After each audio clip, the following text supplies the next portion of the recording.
recunoașteți că, cert în mine, nu vom reuși decât să ne punem bețe în roate unul celuilalt și că în altul ne va lua locul.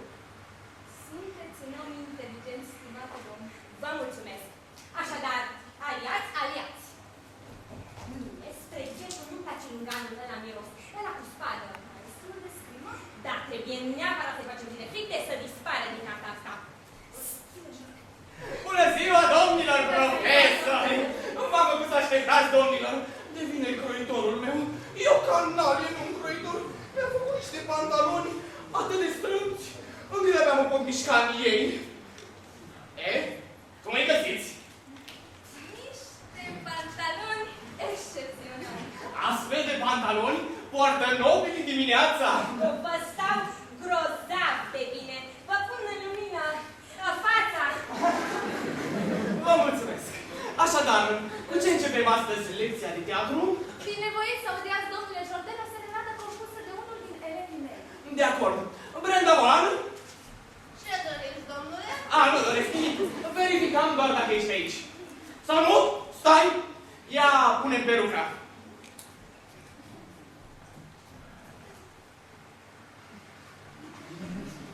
Brenda Moan, m-am răzgândit. Scoatem peruca. Ei, dați-i drumul, domnilor.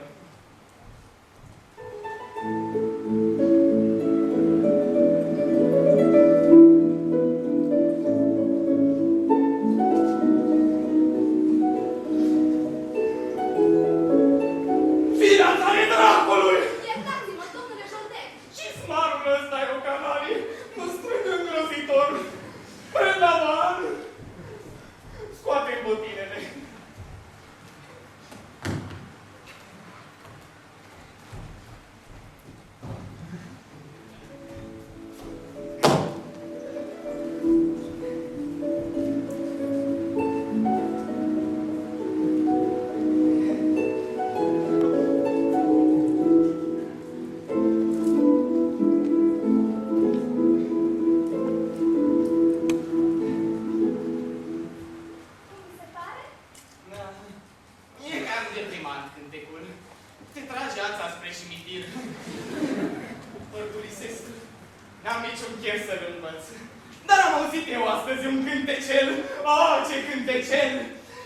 Copiliță fără minte, ta-ta-ta.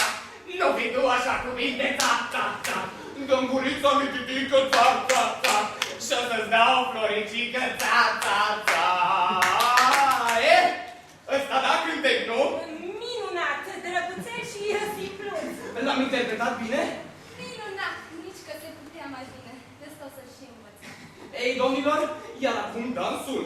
Atenție, menuetul. De când mă știu, mi-a plăcut menuetul. Acum poftiți, domnule, binevoiți să repetați.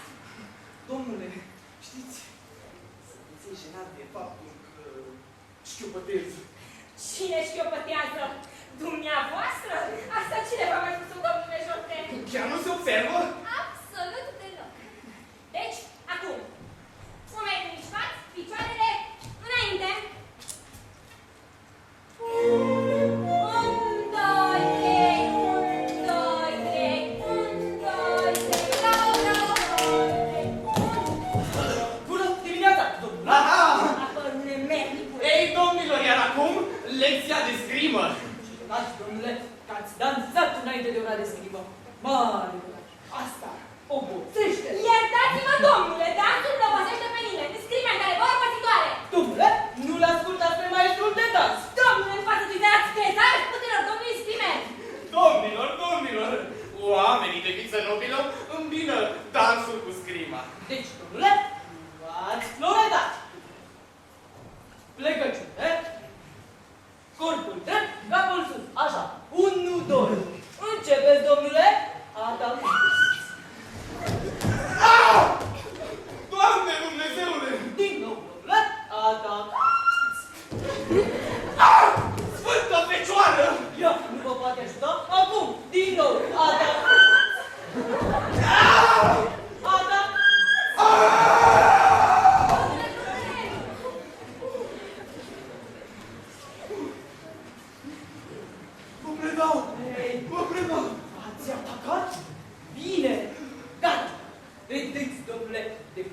altă e nevoie? Văd! Iertați-mă, domnilor! Am să mă duc să-mi schimb vestonul. Precaval! Arta scrimei e categoric superioară tuturor acestor danți, muzici de tot soiul. Ați spus, domnule, că arta scrimei e mai înaltă decât cea a dansului? Spus-o! Poate e mai înaltă și decât muzica sau teatrul. E mai înalt. Asta e chiar o mitocărie, domnule! Din contră, dumneavoastră sunteți un prost! Am să vă dau o palmă! Și eu! Încercați! Hai să încerc! Încercați! Încercați! Încerc! Așa! Plec! Plec oricum! Drept la colțul! 1, 2! Cantac! Domnilor! Ce faceți, domnilor? Ce-i balamul ăsta? Ce-i cu sodoma asta? Mi se pare mie sau am zbătut numai? Acesta e adevărul curat, domnule filozof. Era să-l aranjeze definitiv. Ajutor, domnule filozof, liniștiți-vă, rog! Liniștesc eu. Ce s-a întâmplat, domnule? M-a dus măr! Și de ce nu i-ați străpuns? Să-i dau în judecată! Să vadă ei acolo! Liniștiți-vă. Înainte de toate, domnule, schimbați-vă modul de exprimat. Trebuia să spuneți. Mi se pare că m-au cam bătut. Adică, mi se pare. Așezați-vă pe scaune, domnilor. E un om excepțional. O să vă explice într-o clipă, domnule. Cum adică, mi se pare? Domnule, filozofia ne învață că nu trebuie să facem afirmații cu lucruri categorice. Vi se poate părea ceva în timp de fapt lucruri nici să nu existe. Voi vedeți? Ce să văd? Astea-s niște tâmpenii! Vă repet, vi se pare că sunt niște tâmpenii. Dar am o vânătaie pe figură. Vi se pare că aveți o vânătaie pe figură. Nu înțeleg nimic! Vi se pare că nu înțelegeți nimic. O să înțelegeți în întârzia. Expuneți-i problema dumneavoastră. Chestia e că acești doi neperni... Lasă-te rog, tineri! Domnilor, domnilor! Înainte de toate, domnule, ce limbă doriți să folosim în discuția ce vom avea? Limba asta pe care o am eu în gură. În ce grad do you speak English? Nu? Sprichst du Deutsch? Nu! Parlez-vous français? Nu! Parlez italien? Nu! Parlez caraiu? Nu! Parlez spaniol? Sigur că nu! În limba noastră maternă! Aha! În maternă. În acest caz, vă rog să treceți la urechea cealaltă. Această ureche a mesenatului limbilor străine, iar asta limbii materne. Stai imbecil, nu filozof! Vi se pare că sunt un imbecil. Mi se pare! A, da? Ce faceți? Domnule filozof, iertați-l, vă rog! Lăsați! Nici nu m-a nimerit. Orice ești tu, diavol sau om! Au! Mulțumesc frumos! Asta ce mai e? Lăsați! Nici nu m-a nimerit. Ascultați-mă pe mine.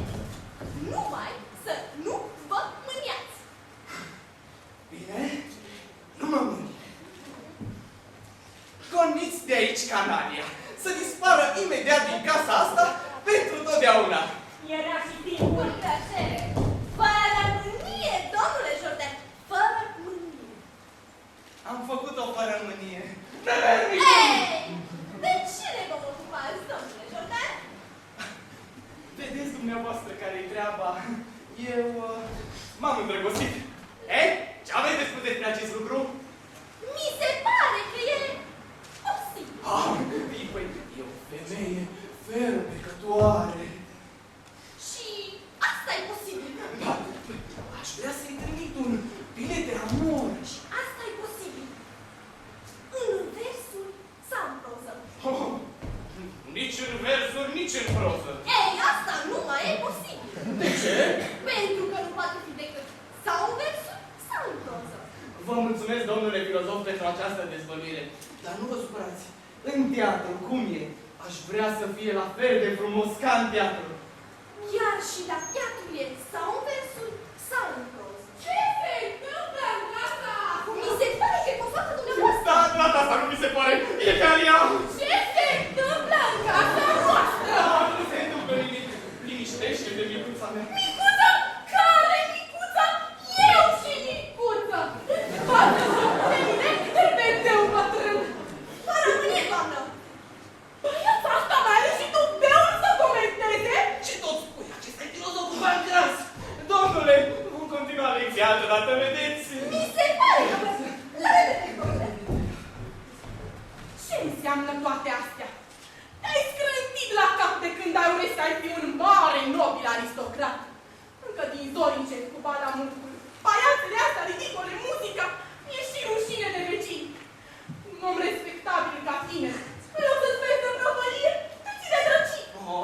femeie ignorantă! Cine e aia ignorantă? Ai umplut casa de tot felul de lepădături. Numai șarlatanul ăla cu danteluză la pantalon. Ăla îi suge de bani. E un escroc. Cine e scroc? Imediat! Dragul meu Jordan! Cum stați cu sănătatea? Oh, marchize! Sănătatea mea e excelentă! Vai! Dar am să vă rog să vă acoperiți imediat capul cu o perucă. O să răciți. O, pentru nimic în lume! Mă obligați să mă retrag. Dumneavoastră, să mă retrageți! Îmi pun peruca. Oh, ce splendid sunteți îmbrăcat! Numai cavalerii de la curte se îmbracă așa dimineața. Semăn cu un cavaler de la curte? Să mi se usuce limba în gură dacă nu se mănâncă. Marchize, dacă ar fi să mi se usuce limba, aș muri de durere. Iar veți muri dumneavoastră. În loc aș muri și eu tot de disperat. Permiteți-mi să vă spun. Nu pot suporta atâta cinste. Nu, nu. M-am trezit de dimineață cu gândul că mă așteaptă ceva foarte bun. Și mi-am zis, îl voi săruta astăzi pe domnul Jordan. Un obraz de gata, permiteți-mi și celălalt. Ce idiot! Scuzați, doamna Jordan nu v-am observat. Lăsați, nu vă deranjați. Doamna Jordan e în toane. Ei, dragă Jordan, a venit să facem socotelie. Ai văzut ce ai făcut? Ce cață ești? Lăsați, domnule, nu-i nicio gravă. Nu, m-am obișnuit să fiu corect în afaceri. Deci, cât vă datorez, Am alcătuit eu o mică listă. Iată. Mai întâi s-au strâns 200 de livre. chiar așa. Mai apoi am plătit șelarului la magazin, croitorului, în total 15.800 de livre. Colosal de exact. Adăugați la acestea cele 200 de livre pe care le voi lua acum de la dumneavoastră și vor fi exact 16 de livre. Ce idiot! Scuzați, Nimic! Spunea parcă soțul meu e un tâmpit. vai, doamne, dar domnul Jordan e un om cât se poate de inteligent. Vi aduc imediat.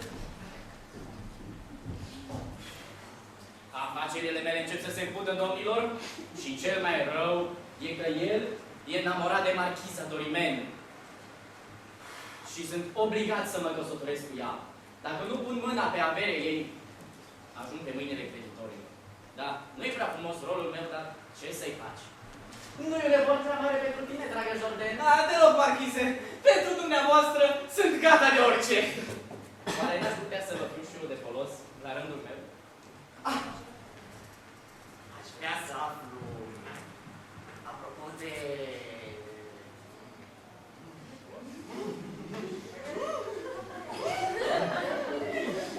V-am înțeles fără cuvinte! Vreți să întrebați de marchiza Dorimen? Se simte nemaipomenit. Ezit acum de beșitei. Iar... Inelul care... V-am înțeles și fără cuvinte! A fost încântată! Dar spuneți-mi... când și cum... V-am înțeles. Mâine am de gând să-i ridic pe marchiza Dorimen la dumneavoastră la prânz. Oare chiar mă așteaptă o asemenea fericire? Iar mă așteaptă! Am de gând Să-i fac vânt prețioasei mele consoarte. nesimțit-o! Șterge de aici! Să mergem, domnule, vedeți? Ce-i, Nicol? Ce s-a întâmplat? Oh, doamnă, prea scumpul dumneavoastră consort îi trage clopotele unei oarecare marchize Dorimen. N-au trecut nici 24 de ani de când i-am căsătorit și deja nu mă mai iubește. Nu vă întristați, doamnă. Nici prin gând nu-mi trece să mă tristez. Pur și simplu, mă tem că o să facă praf toată averea noastră și sărmana fetiță va rămâne fără sestre. Ei, uite ce! Grăbește-te cu cererea în căsătorie până la apucă să facă praf toată averea noastră. Du-te după creion. Și vorbe și patru de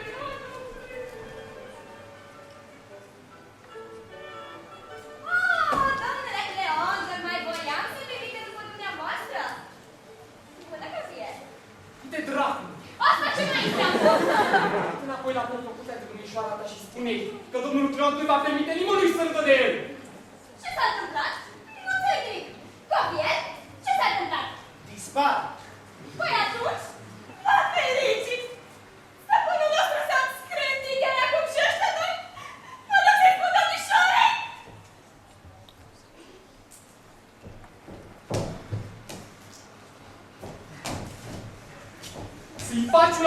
iubitului tău, fidel și devotat? Da, domnule, ne-au cam făcut-o iubitele noastre. Arată tu, Covier, cineva de pe lumea asta care să o iubească. Atât de tandru și de pătimaș. Nu vă pot arăta pe nimeni, domnule. De 2 zile n-am văzut-o. Și aceste 2 zile mi s-au pus niște secole îngrozitoare. Dar iată că în sfârșit, o întâmplare fericită mă scoate în care e pe stradă. Mă repede aia, pe fața mea era scrisă. Ce era scris pe fața mea, Covier? Bucuria și pasiune erau scrise pe fața dumneavoastră, domnule. Iar ea, rădătoarea, și întoarce privirea de la mine și trece pe lângă mine. De parcă mă vedea pentru prima oară în viață. Ce zici, Covier? Ei, nimic, domnule. Același lucru l-a făcut și Nicol cu mine. Și asta, după lacrimile pe care de atâtea ori am vărsat la picioarele ei. Ce lacrimi, domnule, dar câte găleți cu apă nu i-am creat eu de la fântână. Vorbesc de Nicol, domnule. Câte ori n-am ars în copul patimii mele. De câte ori nu m-am fript la bucătărie, întorcând frigările în locul ei. Ce bucătărie? A, da, tu vorbești de Nicol. Exact, domnule. Indignarea mea n-are măsură. Păi, sigur, mai poate fi vorba de măsură. Vorbește-mi de rău, Fobie. Descrie-mi o cât mai urâtă. Să pot uita mai repede. Cu plăcere, domnule. Are niște ochișori mici, domnule. Și tot minți. De fapt, sunt prea mari. Ochii ei. Chiar gura e mare, domnule. Adevărat. Dar e fermecătoare. E pirpirie, domnule. Dar ce bine e făcută. E proastă, domnule. Cum îndrăznești? Păi stați, domnule, dumneavoastră, nu mă lăsați să vorbesc de rău. Nu, hai, curvește-o. E capricioasă, domnule. Stau bine capricine, tu nu înțelegi? Gata, domnule, am obosit să vă bărfească altcineva. Domnule, Vreau să vorbesc cu ea. Ține minte, Covier, nicio vorbă. fiți pe pace, domnule. Ce înseamnă purtarea asta, Cleon? Ce-i cu tine, Covier? Ai amuțit, Cleon? Ți-ai pierdut darul vorbirii? E o adevărată viperă, Iuda. Sunt nebune amândoi. Dacă v-a supărat întâmplarea de ieri, permiteți-mi să vă explic despre ce este vorba. Nu mă interesează. Lasă-mă să-ți explic. Nu, Ieri dimineața... Nu! Dimineața de ieri... la o parte. Cleon, oprește-te! M-am săturat de cântări micinoase. Ascultă, Covier! Știu dinainte că e o minciună. Bine, dacă nu doriți să ascultați, să mergem, Nicol, să mergem, domnișoară! Hai, explicați-vă frumoasa purtare. Nu, nu știu să vorbesc. Dă-i drumul. Nu, Vă rog, lasă-mă! Hai. explicați. Dar să știi, creatură crudă. De la dumneata nu duc direct în brațele morții. Covier! Domnule, mă scufund după dumneavoastră. Stai! Ia stai, Covier! Stau. Așadar, ascultați. Ieri dimineață eram împreună cu tata și el nu mi-a dat voie să-i salut pe stradă pe cei care nu sunt marchizi. Mi-era teamă să mă fac măcar un semn din cap. Ce poantă. Mă însusim? Jur că nu! Dar dumneata mă iubești. Oh, Cleon! O, Lucil. Gabriel! Nicol! Mama! Sophie? Nicol? Oh, Cleon! Sunt atât de bucuroasă să vă văd! Cum vă, doamnă Jordenu? Cleon, sunt tare necăjită! Ce bune găsește, doamnă? Nu necăjește-ne idiot, Cleon! Dar de ce asemenea cuvinte, doamnă, sau așa? Nu asta e vorba! Aha, deci despre mine. Idiotul acela e soțul meu, Cleon! Da! S-a scrântit! Oricât de greu mi-ar fi trebuit să recunosc! S-a scrântit la cap de când aurează că ar fi un mare, nobil aristocrat! Ei, uite-te! Grăbiți-vă cu cererea în căsătorie până nu apucă să facă praf toată averea noastră! Fata vă iubește, iar mie îmi sunteți foarte dragi! Doamnă, ea știi cât de dulce sună cuvintele dumneavoastră. Salută-mă, Cleon! Iar dumneata ce amestecat în toată povestea asta? Doamnă, trebuie să recunosc că am și eu planul meu. O iubesc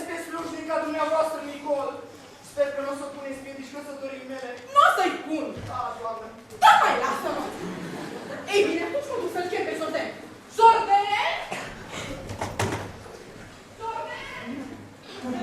Domnule, îmi pare bine să vă anunț că cinstea de la buchicinele îmi pare atât de mare cât... Nu mă pot abține să vă cer mâna buchicii dumneavoastră. Foarte drăguț, foarte drăguț. Dar înainte de toate, domnule, pe ce limbă doriți să discutați cu mine? În limba maternă, domnule. Nu știu să vorbesc în alte. În acest caz, v-aș ruga să treceți la urechea cealaltă. Această ureche e destinată limbilor străini, iar aceasta limbii materne. Am înțeles, domnule. Așadar, mă scuzați? Doriți să discutați cu mine în versuri sau în proză? Proză? Nu știu să vorbesc în versuri. Oh, ce păcat. Bine, vă ascult proza. Așadar, aș vrea să mă căsătoresc cu fiica dumneavoastră. Asta e posibil. O ador, domnule. Și asta e posibil. Ce răspuns îmi dat, domnule, la toate acestea? Asta nu mai e posibil. Domnule, am o întrebare, domnule. Sunteți marchiz? Nu, domnule, nu sunt. Vă spun de-a dreptul, fiindcă nu obișnuiesc să mint. Vă stimez, domnule, pentru sinceritate. Permiteți-mi să vă sărut. Dar pe fiica mea tot nu vă dau. Ce? Am hotărât să-mi dau fiica numai și numai după un marchiz. Iertați-mă, domnule, trebuie să mă duc să dau unele porunci numeroșilor mei la cheie. Cu un respect desăvârșit, umila dumneavoastră slugă, Jordan.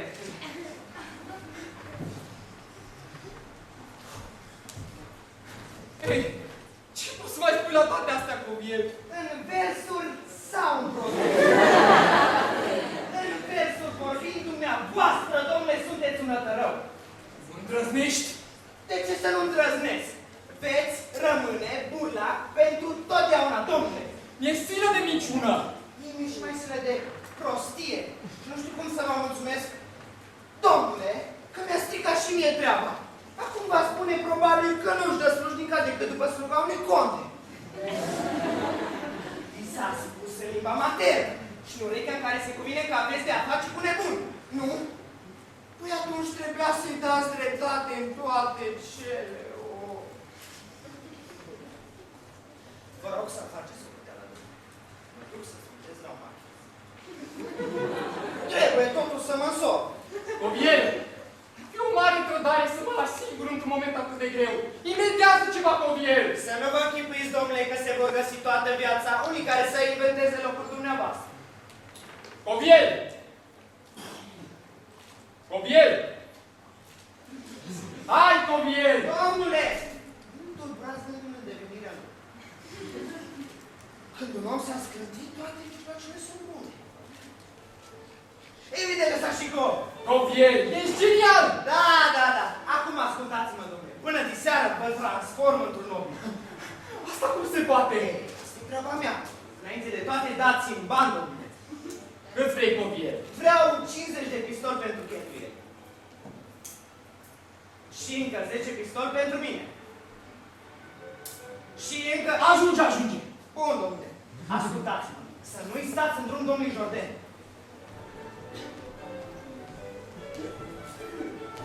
Fericitul de mine! Ce-i, Cleon? Ce s-a întâmplat? A, doamnă! A refuzat! Nu se poate! Nebun blestemat! La schiară, domnule! Jordan! Jordan!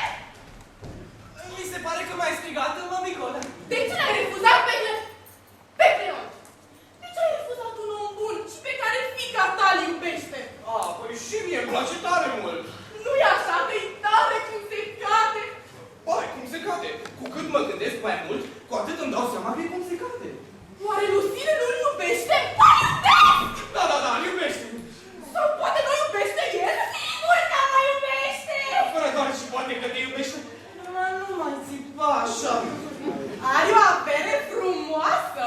A, e puțin zis. Are o avere admirabilă. Atunci ce mai? Ah, nu pot mărita cu el. Nu-i marchis. Dar dumneavoastră, domnule, sunteți marchis? Bine că ai apărut și tu. Numai tu mai lipseai. Nu, nu sunt marchis. și acolo mă voi învârti și de acum încolo. Nu-ți voi permite să norocești pe fiica noastră! Cine a purtat-o în pântece? Eu am purtat-o!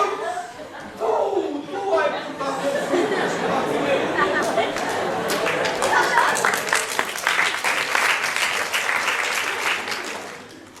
Sau Cleot, sau nimeni! Dacă dumneata ești actor cu această căsătorie, mă sinucid! Să mă băgați în mormânt! Uite ce ai făcut cu viața acolo! Mama! Plec! Rog, mișoară! Sau mănec! Sau la mătușa!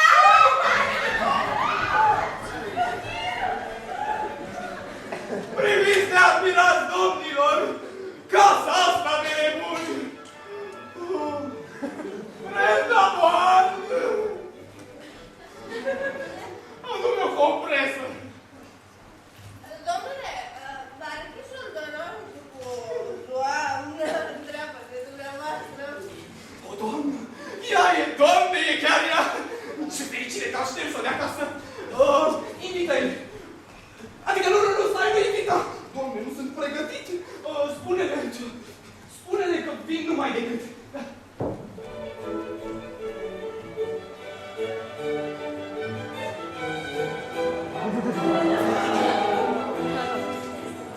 Domnule Coron, mă tem că am fost nesăbuită venind cu dumneavoastră într-o casă necunoscută. O, dorin mei, astea sunt pleacuri. Spune și dumneavoastră. Nu le-am fi putut lua masa împreună, fără să se audă. Și apoi, am să vă rog, marchize, să încetați a mai cumpăra cadou. Spre exemplu, inelul acesta superb. De ce trebuia? O, dorin mei. Iată-l și pe preascumpul nostru Jordan. Doamne! Cum să vă mulțumesc pentru cinstea pe care am avut cinstea când m-ați vizitat o asemenea cinste, marchiză? Lăsați! Marchiza n-are nevoie de asemenea complimente. Domnul Jordan e un om cât se poate de multe. Și dumneavoastră fiți atent. Să nu-i spuneți nimic marchizei despre inelul pe care l-ați făcut cadou. Dar aș vrea să aflu totuși dacă i-a plăcut. Ne. Ar fi absolut nemondel. Să vă faceți că nici nu dați observat. Oh, ce păcat! Uitați la inelul meu. Nu-i așa că e superb? Nici prin gând nu-mi trecea să mă uit. De altfel e un fleac. Un inăluș de nimic. De nimic? Văd că sunteți un om foarte răsfățat. Ce inele există pe lumea asta, marchiză? Asta ce mai e? Compresa, Iertați-l, marchiză, valetul meu e cam nebun. Brenda One, ce doriți? ce-i cu masa? Totul e gata, domnule. Doamnă, permiteți-mi să vă invit la masa mea modestă, pe care am avut cinstea, să veniți masa mea. Cu mare plăcere, domnule Jordan.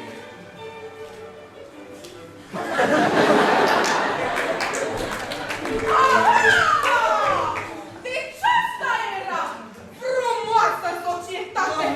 Când stăpâna nu-i acasă, stăpânul își toacă toată averea, își compania unei prea păsele cu conițe și amatul ei. Frumos! Foarte frumos! Doamnă, ce-i cu dumneavoastră? Ce expresii? În primul rând că această masă ofer eu și nu domnul Jordan. Dumneata să taci, stimabile escroc! Doamnă! Ce-i tot îi dai cu doamnă? De 23 de ani sunt doamnă! Iar dumneata, doamnă, se pare că nu vă este rușine să vă vărâți în casa și în familia altora! Ce-mi tot spune? Știți-vă, dorii mei, Să vă duceți imediat de aici! să vă fie rușine, doamnă!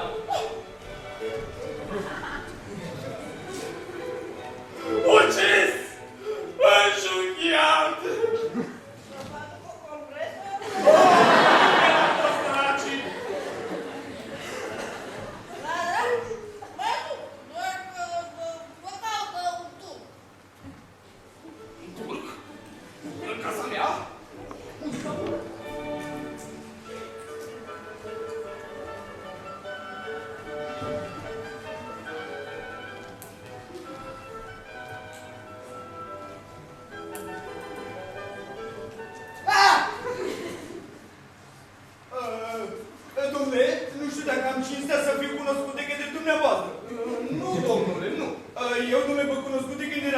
Marchizica? Da, erați un copil fascinant. Și toate domnule vă luau în brațe numai să vă vadă cu ba. Nu vă mulțumesc. Lasă nu. Ziceți. Da, domnule, mă lega o prietenie imensă de părintele dumneavoastră. Cum, domnule, l-ați cunoscut pe defunct? Păi cum altfel? Și spuneți că era nobil? Nu greșiți oare? Un nobil veritabil. Domnule, pur și simplu mă sculați din morți. Păi, vedeți? Iată, domnule, am venit la dumneavoastră să vă aduc o veste foarte plăcută.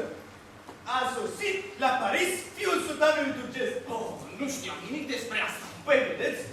Eu, dragă domnule, sunt traducătorul înălțimii sale.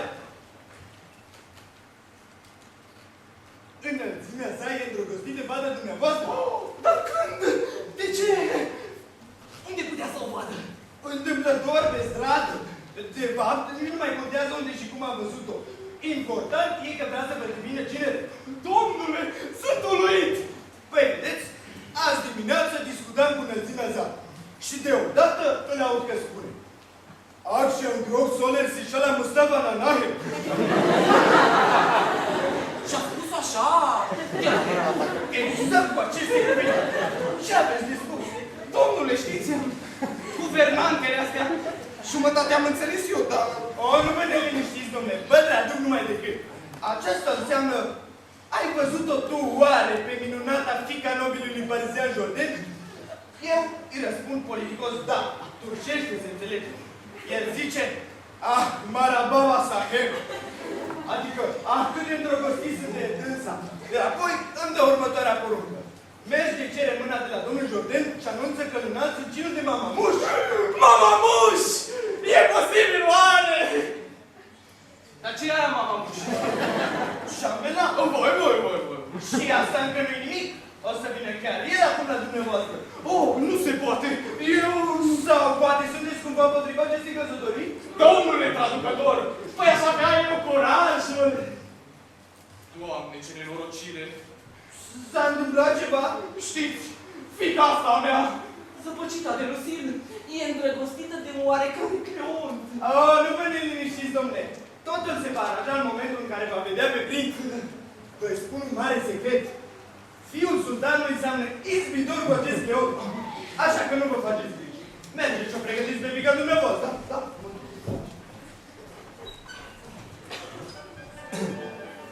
Bună ziua! Bună ziua! Corigar Gumbato? Amazu? Nu vorbiți limba noastră? La mine nu înțelege. Sunteți buni! Tur. Au micosit! Ce micosi, doar ești covier. Domnule, pentru Dumnezeu! Domnule, nu mă dați de gol. Ce cu circul ăsta? Tocmai trebuie să apară stăpânul meu creant în calitate de prins turc. Jordan nu vrea să o dea pe Luciu după creantul cu vin nobil. Înțeles. Sper că dumneavoastră, domnule... Dumnezeule! Mi-am uitat pormoneu acasă. Câți bani erau în el? 20 de pistoli. Domnule, vă rog insistent să luați cu împrumut 20 de pistoli. Foarte bine. Spuneți, poți să inviți și pe Matiza Dorimeni la comedia asta? Sigur, de ce nu? Foarte bine.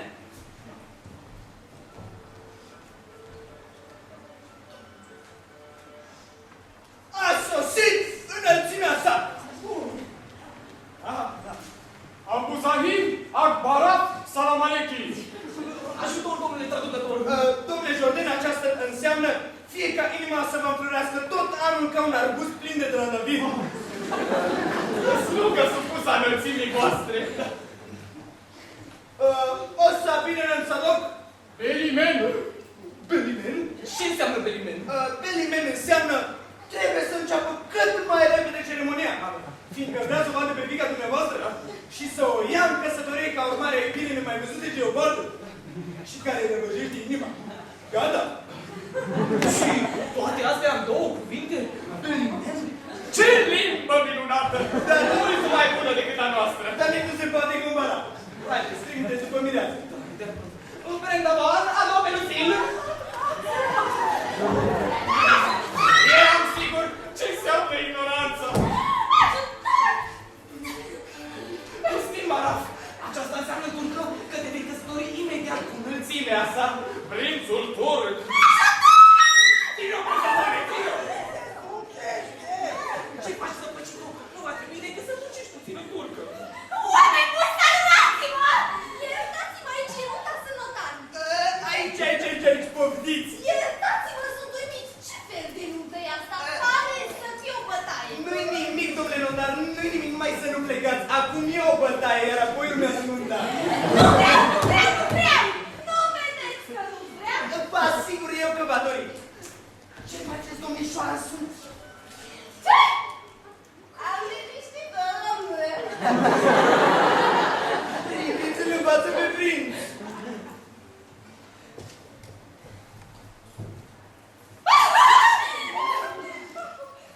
Lucy,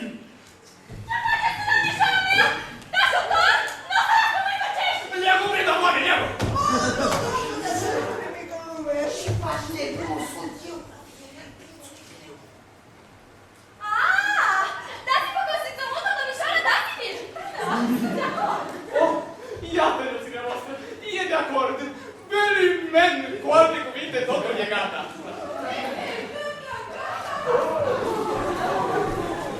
Ce se întâmplă în casa asta?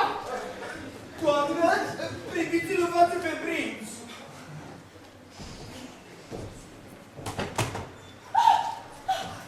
Sunt de acord să-mi dau față după sultanul turc! Domnule notar, dați-i drumul. Numele celor care se căsătoresc. Așa, primul contract. Pe de o parte. Iar de cealaltă parte, Lucille Jordan. La contract. Iar de cealaltă parte, camerista Negol. Cum? Domnule Jordan, trebuie să vă mărturisesc că sunt îndrăgostit de camerista dumneavoastră. Sunteți sigur, domnule? E o fiară! Dacă totuși doriți să vă căsătoriți, de ce nu las pe nevasta mea? Ce?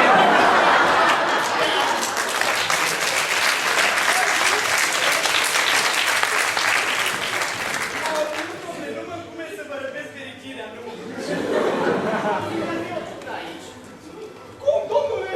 Și dumneavoastră? Iar marchiza?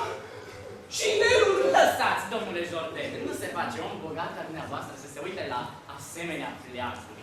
Lăsați acesta să fie cadoul de nuntă pentru prea frumoasa mea soție. Belimente!